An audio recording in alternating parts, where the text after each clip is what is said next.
un paon, un panda, un destin et une attitude terrible. Quand on regarde Kung Fu Panda 2 et qu'on voit Lord Shen, une chose est sûre, ce type est un monstre. Après tout, il a exterminé une légion de pandas, séparé Po de sa mère et voulait détruire le Kung Fu lui-même.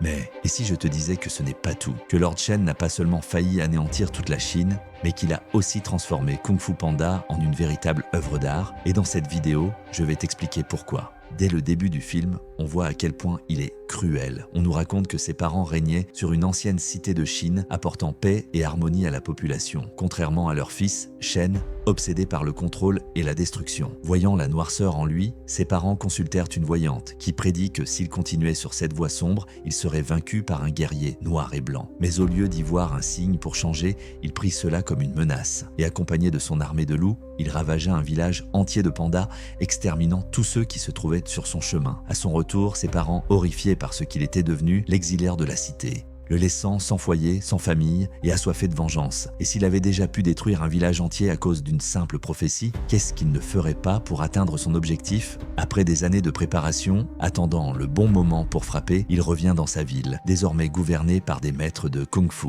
Et puisqu'il se croit l'héritier légitime du trône, il reprend la cité, d'une manière qui montre toute l'étendue de son pouvoir. Parce que si tu compares Shen à un autre méchant comme Tai Lung, c'est évident qu'il n'a pas la même force ni la même maîtrise du Kung-Fu. Mais Shen n'en a pas besoin. Il a une arme bien plus puissante, son intelligence. Au combat, il ne se limite pas aux coups de poing. Il lance ses lames acérées, anticipe les mouvements de ses adversaires et quand il voit qu'il ne peut pas gagner à main nue, il utilise ce qui peut détruire n'importe quelle technique de kung-fu, une bonne vieille boule de feu. Mais Shen ne gagne pas seulement avec ses armes, il sait aussi manipuler, exploiter la faiblesse de ses ennemis, comme quand il profite du fait que Po ne sait rien de son passé pour le déstabiliser encore plus. Parce que si tu ne maîtrises pas ton esprit, tu ne maîtrises rien. Et c'est justement comme ça que Shen affaiblit Po, en réveillant ses peurs, ses souvenirs et en lui lançant des phrases cruelles comme « Your parents didn't love you ».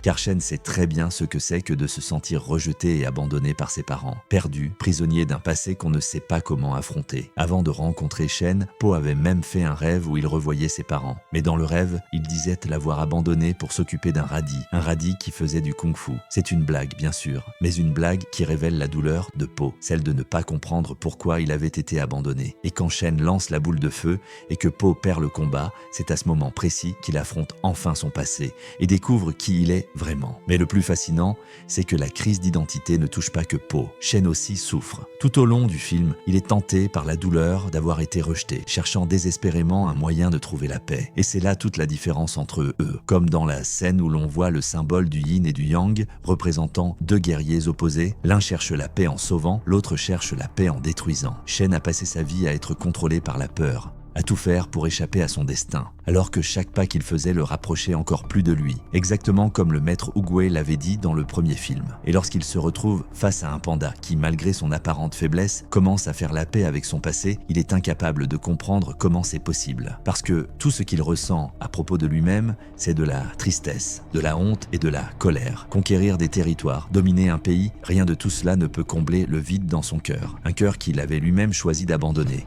Then will you finally be satisfied? Will the subjugation of the whole world finally make you feel better? As a start, I might also convert the basement into a dungeon.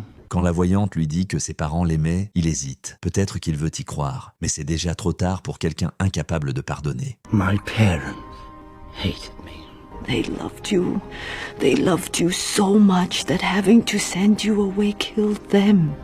The dead exist in the past. And I must attend to the future. Pour lui, le bonheur devait se conquérir par la force, même si la peur l'empêcherait toujours de l'atteindre. C'est pour ça qu'il ne se soucie même pas quand le palais de ses parents s'effondre. Parce que à ce moment-là, il a déjà un navire, une armée, et croit-il, un panda loin de son chemin. Mais il se trompe. Quand Po revient le confronter, ce n'est pas juste son destin qui frappe à la porte. C'est tout son passé, son présent et son futur en même temps. Shen aurait pu fuir, changer, choisir un autre chemin. Mais tandis que Po a su laisser son passé derrière lui, Shen choisit de se voir comme une victime, encore et encore, même si au fond, il était le seul responsable de sa chute. Quand la panique le gagne et que les 5 cyclones sont libérés, il choisit encore une fois la violence, il tire, fait tout exploser. Et pendant un instant, on croit qu'il a gagné, qu'il a enfin obtenu son Happy End. Mais comment pourrait-il l'avoir sans comprendre le sens du guerrier noir et blanc, le yin et le yang, la lumière et l'ombre, la force et la maîtrise de ses émotions, des choses que Po a apprises parce qu'il a trouvé la paix en lui. Il avait un père qu'il aimait, un maître digne de confiance et des amis à ses côtés. Shen, lui, n'avait que sa propre douleur. Alors, peu importe combien de boules de feu il lance, rien ne peut vaincre quelqu'un qui a trouvé sa paix intérieure. Quand Shen lui demande « Did you find peace? I took away your parents, everything. I scarred you for life. » Tu crois vraiment avoir trouvé la paix? C'est parce qu'il pense qu'une cicatrice ne peut pas guérir. Mais comme Paul le dit, les cicatrices ne définissent pas qui nous sommes. Ce sont nos choix, nos décisions qui le font. Et Shen a fait le sien. Mais peut-être que cette fois, c'était différent. Parce que si tu regardes bien le combat, Shen a déjà perdu avant la fin. Il ne fuit pas, il n'essaie pas d'éviter son destin. Quand le mât du navire s'effondre sur lui, il ferme simplement les yeux et accepte sa fin. Tu peux me dire... Mais il aurait pu s'échapper, non? Oui, mais Shen n'a pas perdu contre Po, ni contre le mât. Il a perdu contre lui-même. Depuis le moment où il a choisi le chemin des ténèbres, le grand guerrier noir et blanc de sa prophétie, ce n'était peut-être pas Po, mais Shen lui-même, essayant de sauver quelque chose qu'il était déjà destiné à détruire. Et c'est ça qui fait de lui un grand méchant, parce que ses excuses ne justifieront jamais ses crimes. Et son lien avec Po montre à quel point il est difficile et nécessaire de se confronter à soi-même, que ce soit dans le bien ou le mal, le héros ou le méchant, ou simplement dans un film, et parfois dans une véritable œuvre d'art, surtout quand le méchant est aussi cruel, et qu'il y a encore des gens pour le défendre, comme s'il était un saint, un peu comme Tai Lung. Mais ça, je t'explique tout dans la vidéo à l'écran.